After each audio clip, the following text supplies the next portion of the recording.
J'avance humblement devant ton trône de grâce, Seigneur. J'avance par ton sang qui m'a donné la libre entrée dans le sanctuaire. Oui, j'avance avec assurance. J'avance avec mon cœur. Bien-aimés, frères et sœurs dans le Seigneur, nous vous saluons au nom de Jésus-Christ et nous vous accueillons ce jour pour ce numéro de partage de la parole de Dieu, espérant que là où vous êtes, le Seigneur continue à veiller sur vous et à vous accorder ses faveurs. Voilà pourquoi je souhaite que la paix et la grâce de Dieu soient votre partage partout où vous vous retrouvez à ce moment. Amen. Je nous invite à lire la parole de Dieu dans le premier livre de Rois. Nous lisons quelques passages. D'abord, c'est le chapitre 17. Nous lirons du 1er au 6e verset. Je vous exhorte à lire jusqu'au verset 15. Mais pour l'instant, nous allons lire jusqu'au verset 6. La parole de Dieu nous dit ceci. Élie le Tishbite, l'un des habitants de Galade, dit à Akab, « L'Éternel est vivant, le Dieu d'Israël, dont je suis le serviteur. Il n'y aura ces années-ci ni rosée ni pluie, sinon à ma parole. » Et la parole de l'Éternel fut adressée à Élie en ce mot. « Pars d'ici, dirige-toi vers l'Orient et cache-toi près du torrent de Kérite qui est en face du Jourdain. Tu boiras de l'eau du torrent et j'ai ordonné aux corbeaux de te nourrir là. » Il partit et fit selon la parole de l'Éternel et il alla s'établir près du torrent de Kérite qui est en face du Jourdain. Verset 6. Les corbeaux lui apportaient du pain et de la viande le matin et du pain et de la viande le soir. Et il buvait de l'eau du torrent. Nous pouvons alors lire aussi le chapitre 13. Nous lisons du 1er au 2e verset. Nous allons sauter du 7e au 10e verset et puis nous lirons le verset 24. Là aussi, il est important que le chapitre tout entier soit lu pour comprendre un peu ce dont il s'agit. Je lis au nom du Seigneur.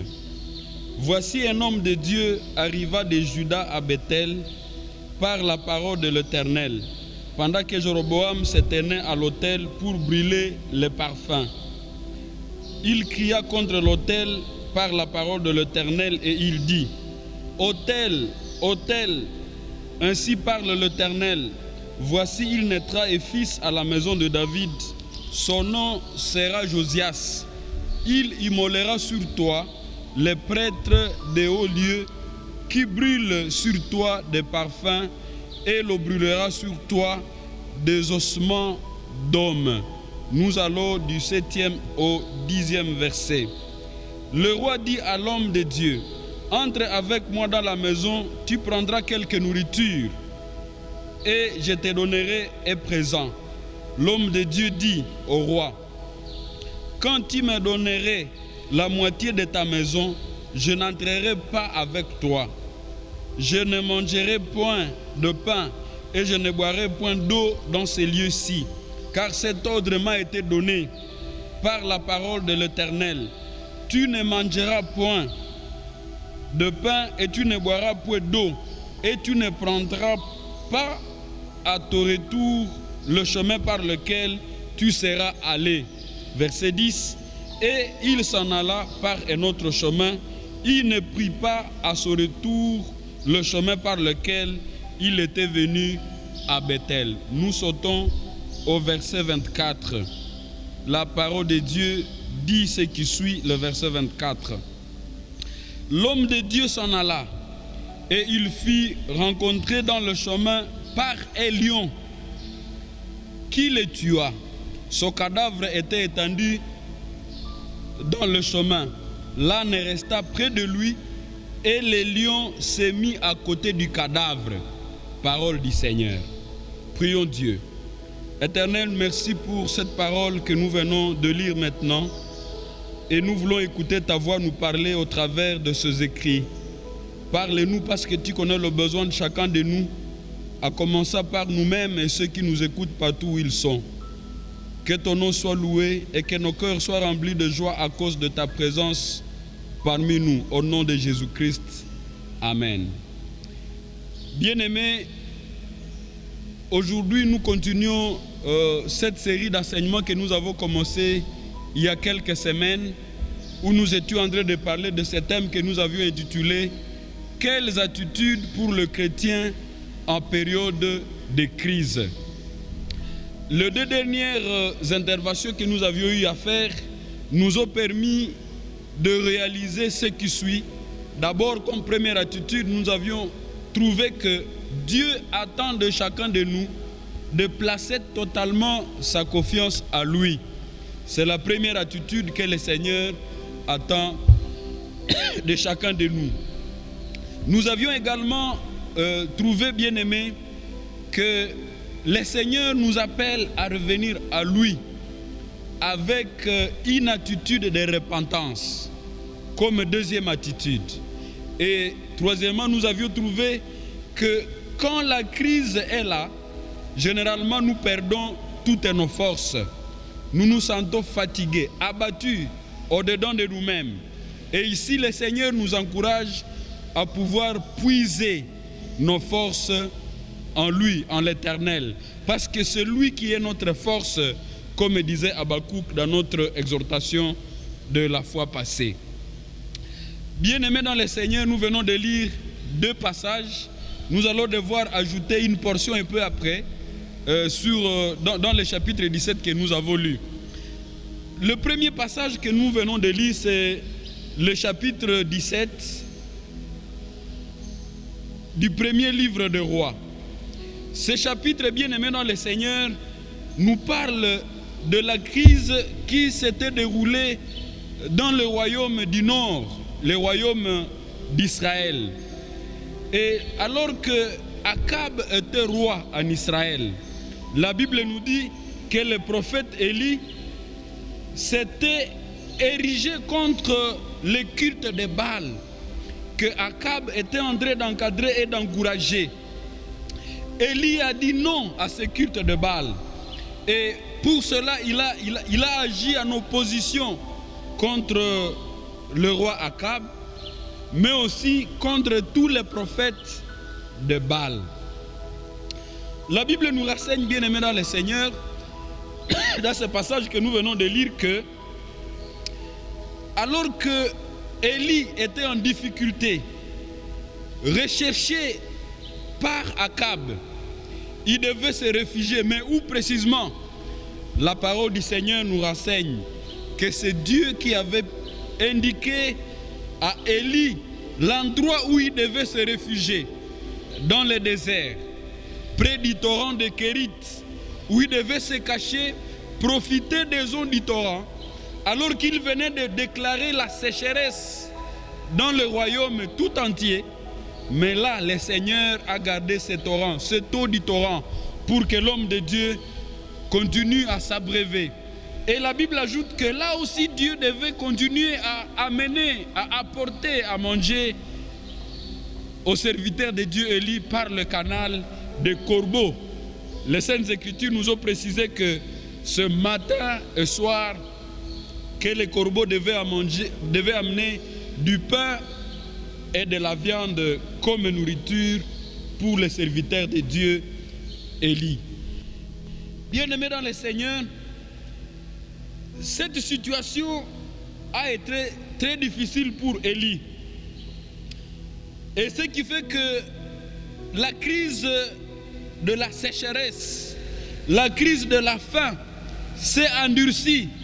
Et Élie, à un certain moment, il est arrivé au temps où il devait aussi quitter le désert là où il était, parce que même le torrent de Kérit avait séché.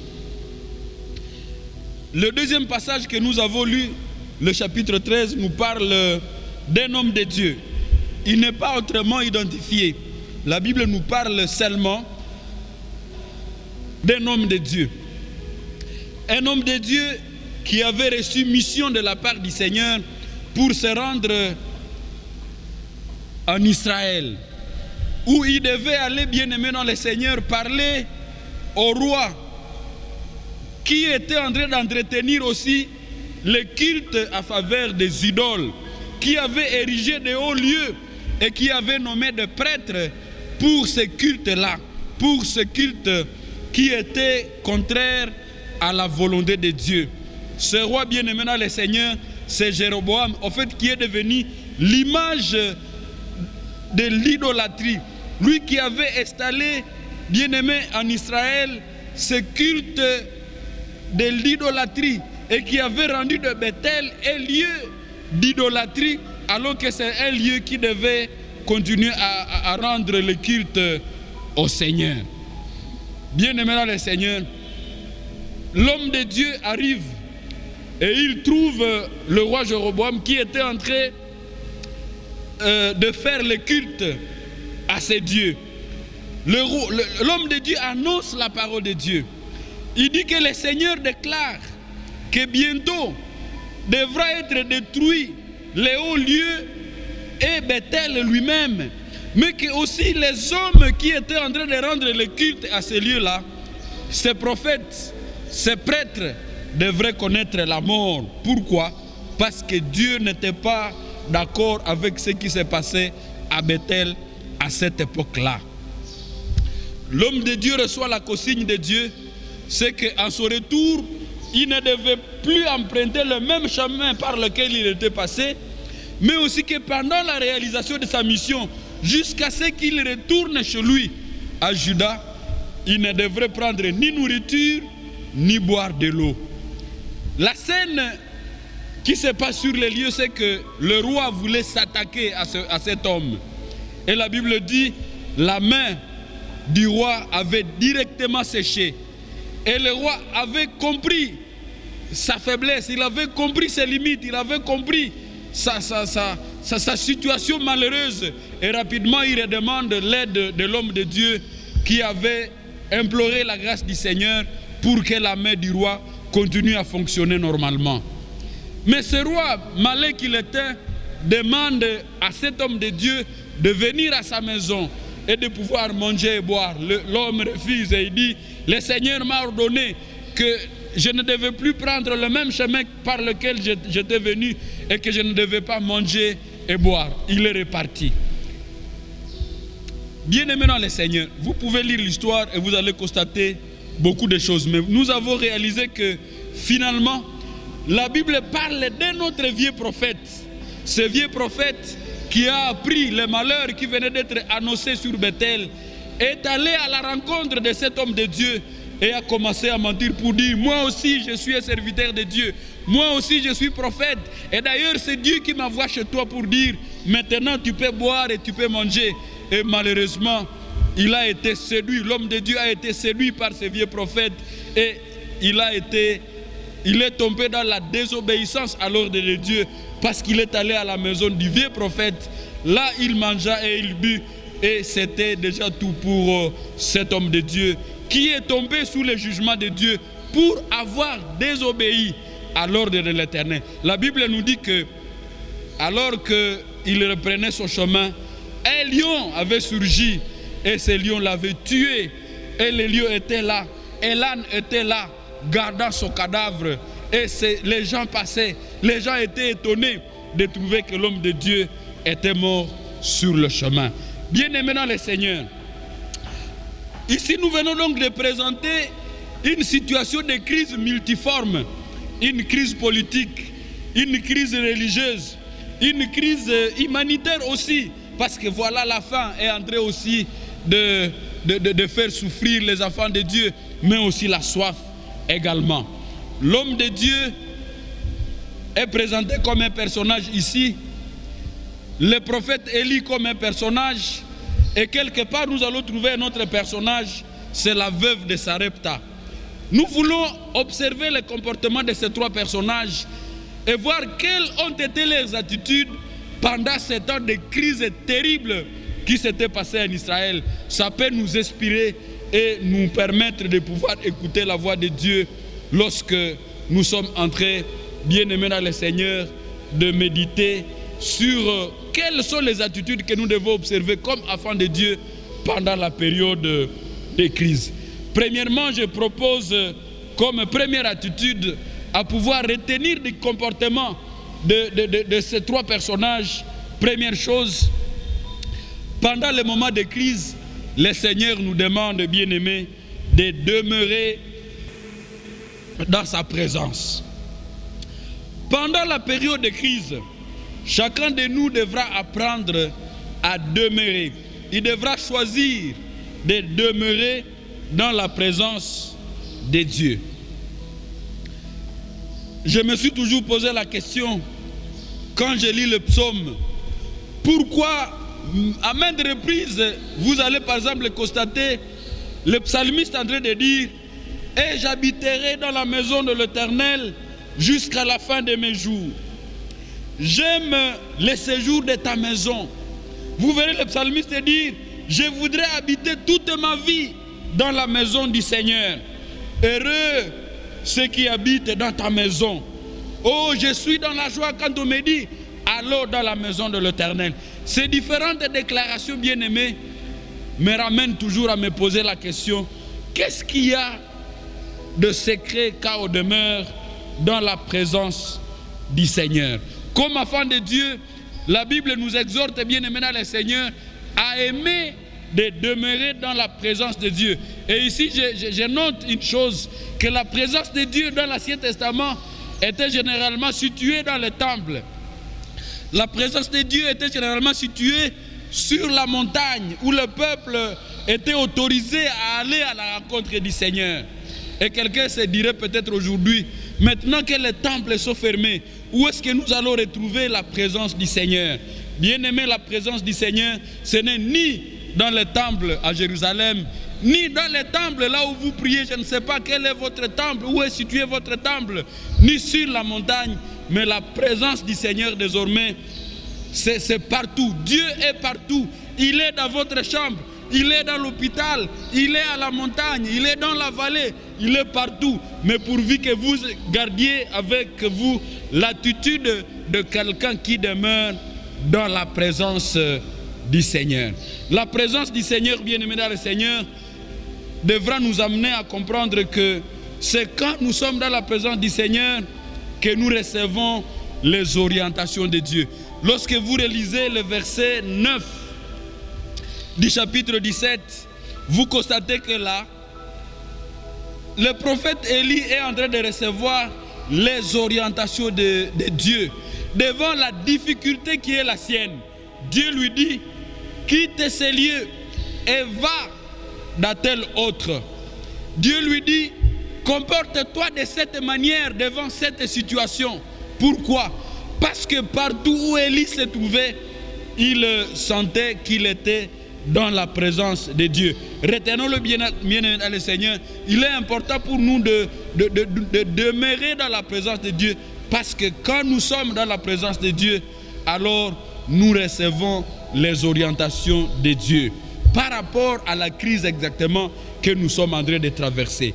C'est dans la présence de Dieu, bien-aimé dans le Seigneur, que nos besoins trouvent leur réponse.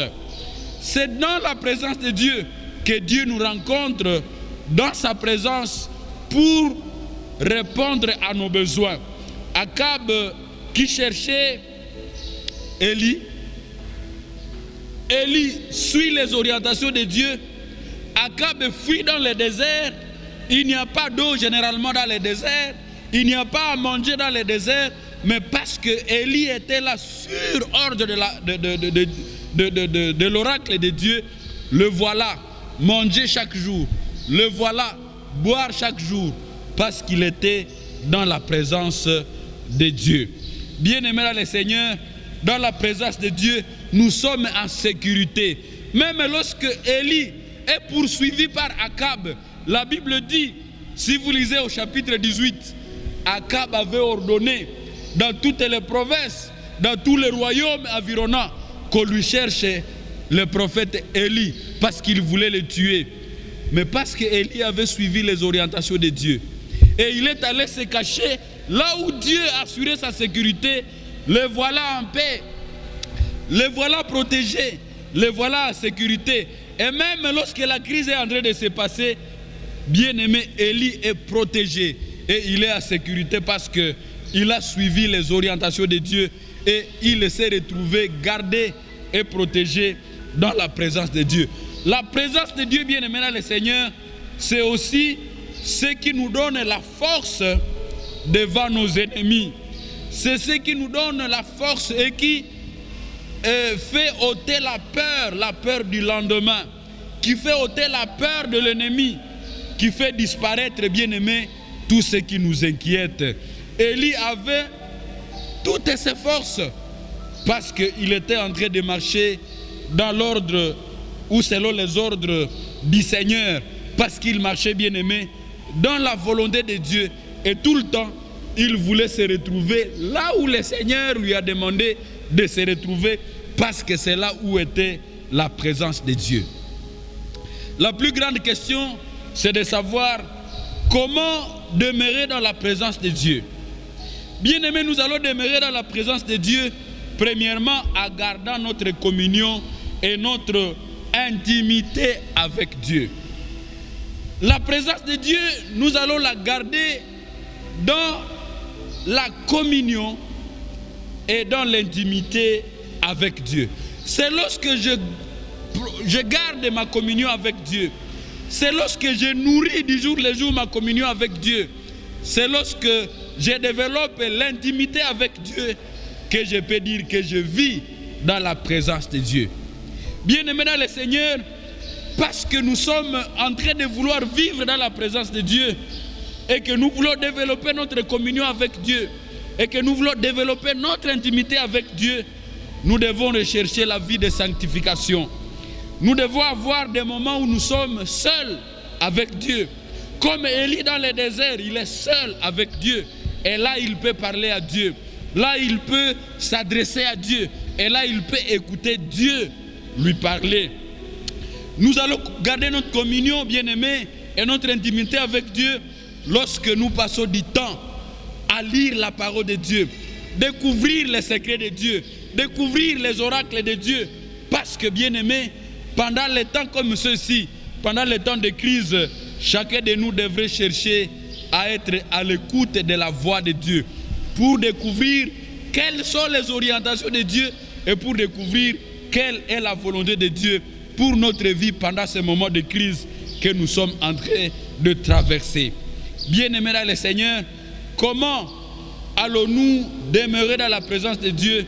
C'est lorsque nous aurons découvert la volonté de Dieu, au travers de l'écoute de sa voix, au travers de la lecture de la parole de Dieu, nous serons, bien-aimés, aussi en train de chercher à nous attacher, à garder les ordres de Dieu.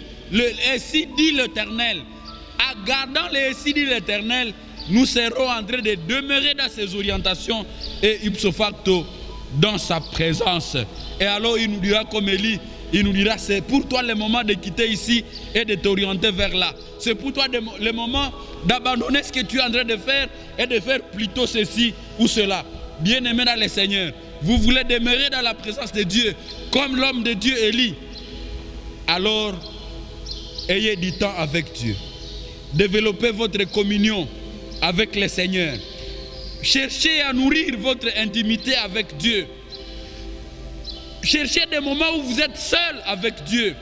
Ces moments de crise, par exemple de confinement, c'est des moments où nous devions être en train de lire la parole de Dieu, de lire des chapitres de la Bible, de lire des livres chrétiens, parce que là, le Seigneur nous parle.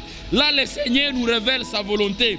Et là, le Seigneur nous aide à comprendre quelle est la volonté qu'il veut que nous appliquions pendant ces temps difficiles. Dans la lecture des Écritures que nous avons faites, bien-aimés, vous avez compris que nous avons affaire à deux images opposées. La première image, c'est celle d'Élie, un homme obéissant à la voix de Dieu.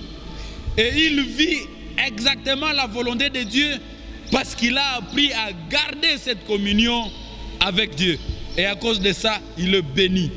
Même dans la crise, lui ne connaît pas de crise. Même quand il a faim, il a toujours à manger. Même quand les gens ont soif, il a toujours à boire. Pourquoi? Parce qu'il a appris à demeurer dans l'écoute de la voix de Dieu. Il a appris à demeurer dans la présence de Dieu. Et pour cela, le Seigneur n'a pas manqué de le bénir. Mais de l'autre côté, nous avons l'image de cet homme qu'on a dénommé homme de Dieu, sans une autre appellation. On lui demande de ne pas manger, de ne pas boire jusqu'à ce qu'il finisse sa mission. On lui demande de ne pas emprunter la même route par laquelle il était passé en allant à Bethel. Mais le voilà tombé dans le piège de la désobéissance. Et à cause de ça, il est puni. Dieu s'éloigne de lui. Et la colère de Dieu tombe sur lui. Pourquoi? Parce qu'il a été désobéissant à la volonté de Dieu. Pendant les temps de crise, nous avons besoin de choisir de demeurer dans la présence du Seigneur. Parce que là, nous apprendrons la volonté de Dieu. Là aussi, nous apprendrons comment le Seigneur veut que nous puissions nous comporter vis-à-vis de la crise qui est la nôtre. Bien-aimés dans le Seigneur, quand on demeure dans la présence de Dieu pendant les temps de crise, on vit les miracles de Dieu. Lorsque Dieu dit à Élie, va là-bas, demeure là-bas, et Élie reste là-bas jusqu'à ce que le Seigneur lui donne une nouvelle orientation, il vit le miracle. Comment pouvez-vous comprendre, bien-aimés, que les corbeaux apportent quelque chose à manger? Les corbeaux apportent la viande pour quelqu'un qui est assoiffé, pour quelqu'un qui a faim. Comment dans le désert, alors qu'il fait chaud, le soleil est ardent chaque jour, il n'y a pas de moyen que la pluie, qu'il pleuve, bien-aimé. Mais l'homme de Dieu a toujours quelque chose à boire. Oh, la Bible nous enseigne ici, bien-aimé, que c'est parce que Élie est resté fidèle aux orientations que le Seigneur lui avait données. L'autre attitude que nous devons garder comme enfants de Dieu, quand nous sommes en train de traverser une période de crise, c'est que nous devons accepter d'être une bénédiction pour les autres. Accepter d'être une bénédiction pour les autres. Et c'est là que je nous invite à lire la deuxième partie de la première lecture que nous avions faite. Nous lisons le chapitre 17, là où nous étions, et cette fois-là du 9e au 15e verset. Je vais lire au nom du Seigneur. 1 Roi chapitre 17, verset 9 à 15. La Bible dit ceci. Lève-toi, va à Sarepta, qui appartient à Sidon, et demeure là. Voici, j'ai ordonné à une femme veuve de te nourrir. Il se leva et alla à Sarepta. Comme il arrivait à l'entrée de la ville, voici, il y avait là une femme veuve qui ramassait du bois. Il l'appela et dit, va me chercher, je te prie, un peu d'eau dans un vase afin que je boive. Et elle alla en chercher. Il l'appela de nouveau et dit, apporte-moi, je te prie, un morceau de pain dans ta main. Et elle répondit, l'Éternel, ton Dieu, est vivant. Je n'ai rien de cuit, je n'ai qu'une poignée de farine dans un pot et un peu d'huile dans une cruche.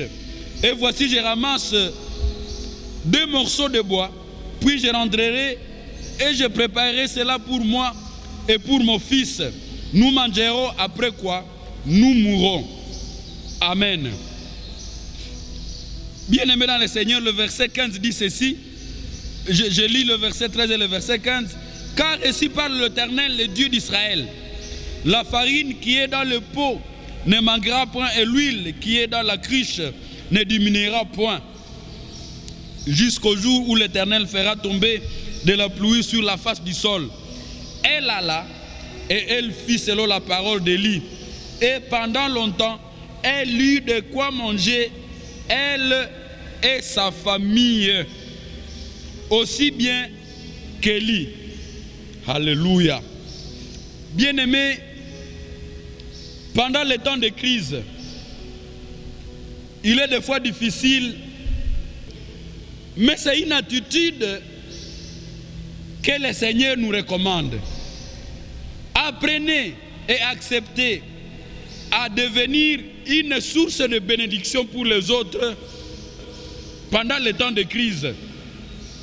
Bien-aimés dans le Seigneur, ces derniers temps, avec la crise généralisée que nous traversons dans le monde, les temps deviennent de plus en plus difficiles. Hier, j'étais dans une mission de l'église pendant 3 jours. Hier et avant-hier, j'ai rencontré des personnes affamées. J'ai rencontré des mamans veuves qui ont témoigné qu'elles viennent de faire maintenant 3 jours sans manger. J'ai rencontré des personnes fatiguées parce que rien ne va dans leur ménage. Et ils se posent des questions pour dire qu'est-ce qui va nous arriver après-demain. Et Bangui m'a dit il y a 3 jours qu'aujourd'hui le mouvement qu'il observe dans la banque, c'est que le peu d'argent que les gens avaient à réserve à banque commence à être retiré. Et bientôt, certaines banques vont devoir fermer parce qu'elles n'auront plus de liquidité. C'est des signes, bien-aimés, qui prouvent que la situation est catastrophique. Mais c'est pendant ces moments difficiles où normalement les gens sont enfermés à eux-mêmes et se disent, après le peu que j'ai, la mort va m'attraper. C'est pendant ce temps que Dieu dit, acceptez et apprenez d'être une source de bénédiction pour d'autres personnes. L'histoire de la veuve de Sarepta que nous venons de lire nous a toujours édifiés. Elle est douce à écouter, mais difficile à appliquer.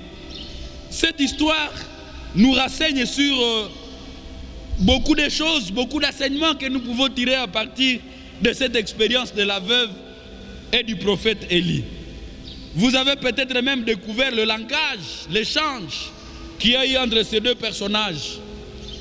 Il y a d'abord Élie qui arrive parce que Dieu l'a orienté là-bas. Et Élie dit à la veuve, s'il te plaît, est-ce que je peux avoir un peu d'eau à boire chez toi? Rappelez-vous qu'il était difficile pendant cette période d'avoir de l'eau à boire parce que c'était la sécheresse partout.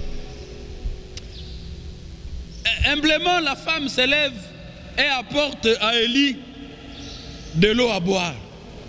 Probablement, Élie s'est dit, c'est la personne que le Seigneur m'avait indiquée.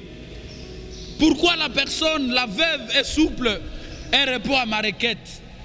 Et immédiatement, Élie introduit une deuxième requête en disant, apporte-moi aussi un morceau de pain parce que j'ai besoin de manger. Le verset 12 dit, la femme trouve maintenant qu'on lui demande une chose difficile pour elle de réaliser. Et elle dit, je n'ai qu'une poignée de farine dans le pot et un peu d'huile dans la cruche. Et d'ailleurs, comme tu me vois ici, je suis en train de ramasser deux morceaux de bois parce que je pars faire du pain et après, nous mangerons ce pain avec mon fils et nous mourrons. Parce qu'il n'y a plus espoir que nous pourrons trouver à manger après le peu que nous avons en réserve dans notre maison. Bien-aimés dans le Seigneur, le serviteur de Dieu insiste en disant, vas-y, mon Seigneur est vivant, mon Dieu est vivant, fais du pain pour moi et tu verras comment tu ne manqueras pas de farine dans le pot et même de l'huile dans la cruche. La Bible dit, la femme était perplexe, mais elle s'est confiée à Dieu. Elle a obéi à la voix du prophète et elle est allée préparer du pain. Elle est allée vite apprêter le pain pour l'homme de Dieu, le serviteur de Dieu, le prophète Élie. Bien-aimés dans le Seigneur, pendant les temps de crise, les moments sont toujours difficiles. C'est pendant des temps de crise que les gens s'adonnent au détournement. C'est pendant les temps de crise, bien-aimés, que des gens se découragent de la vie et font généralement des choses qui ne sont pas en accord avec la volonté de Dieu. Mais comme cette veuve, la parole de Dieu nous demande de pouvoir nous confier en l'Éternel. Le secret de la veuve a été que celle-ci s'était confiée en l'Éternel. Elle s'était confiée en Dieu. Elle avait cru que comme Dieu est vivant et comme la parole du serviteur de Dieu le disait, qu'elle ne manquerait pas à manger, qu'elle ne manquerait pas à boire dans sa maison, la femme a cru et elle a obéi. Elle est allée appliquer ce que le serviteur de Dieu lui demandait par obéissance à la voix ou à l'ordre de Dieu passé par son serviteur. Je réalise ici des choses.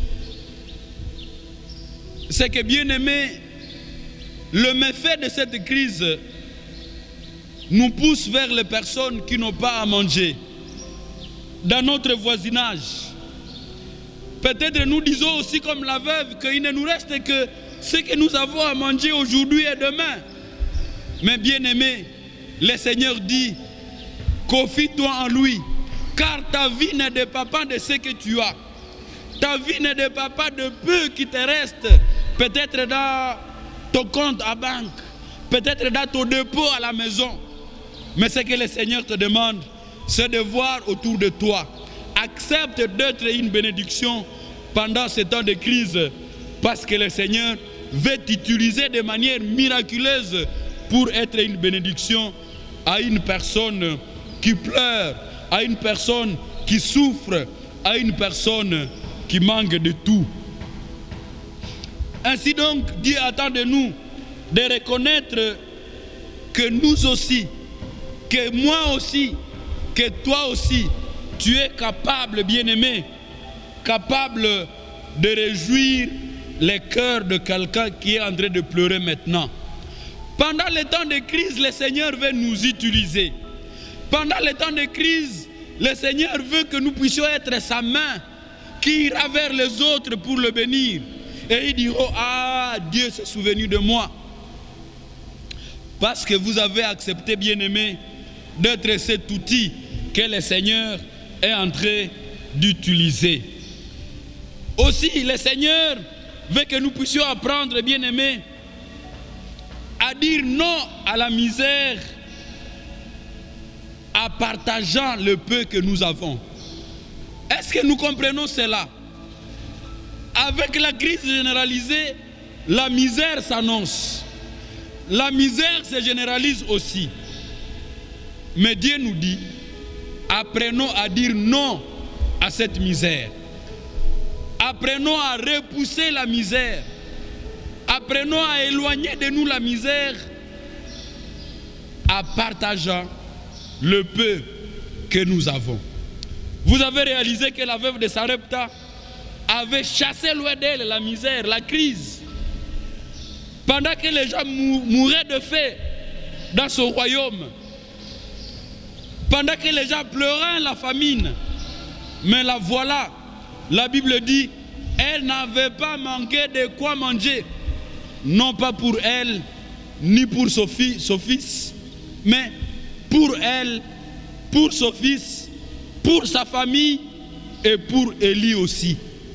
Alors qu'elle avait seulement donné le peu qu'elle avait pour manger, seulement ce soir-là. Mais voilà que pendant beaucoup de temps, le Seigneur lui a donné à manger en abondance pour elle-même, pour son fils, pour sa famille, mais aussi pour le serviteur de Dieu, le prophète Élie. Pouvez-vous vous rappeler de ce jeune garçon de Jean chapitre 6?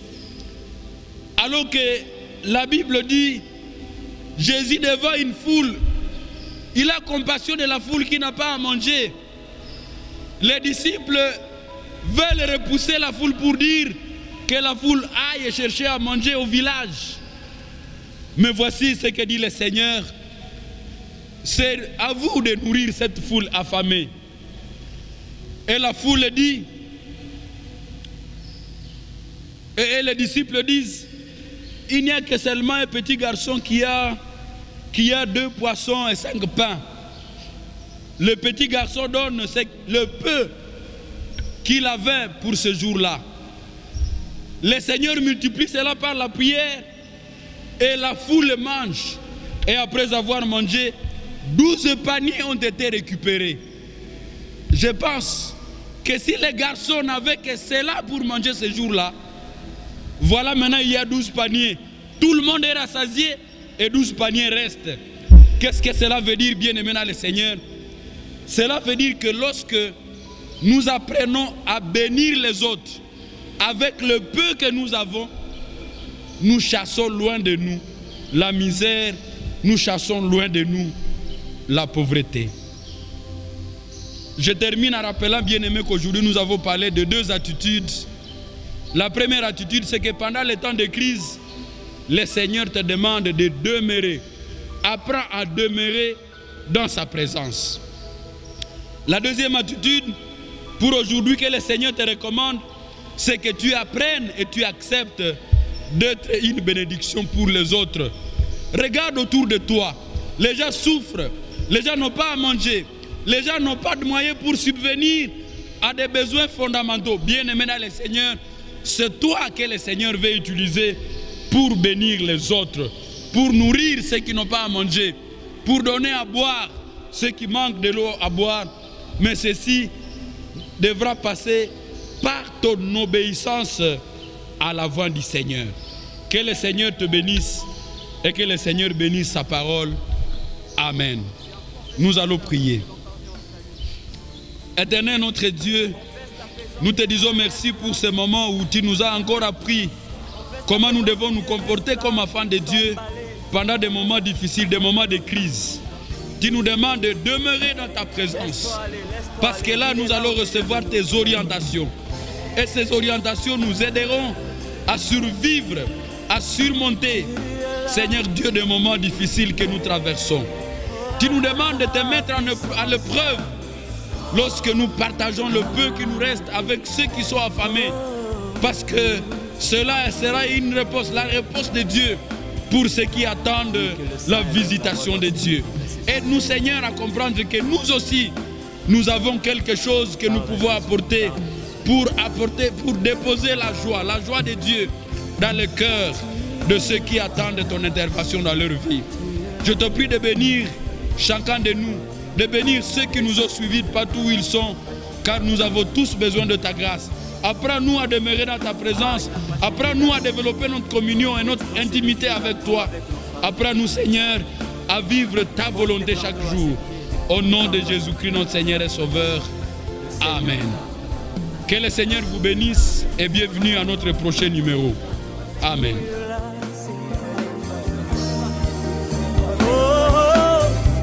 Yahweh Sabaoth.